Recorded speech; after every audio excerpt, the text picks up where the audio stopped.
In this video, you will learn how to use overdraft money with Lloyds Bank. First, check you have an overdraft. Log into Lloyds Bank mobile app or your online banking. Go to your current account. You will see an arranged overdraft limit if one is already set up. If one is not set up, apply for an overdraft.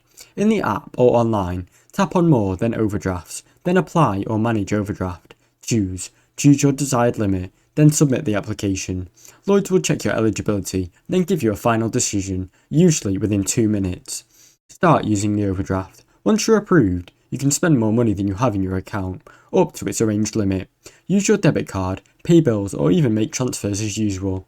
The overdraft kicks in automatically when your balance goes below £0. Track your spending. Keep an eye on your balance through the Lloyds app or online banking. It will show you how much of your overdraft is being used. Repay the overdraft. Any money you pay into the account will go towards repaying the overdraft. Try to reduce your balance regularly to avoid high interest charges. Thanks for watching. Don't forget to like and subscribe.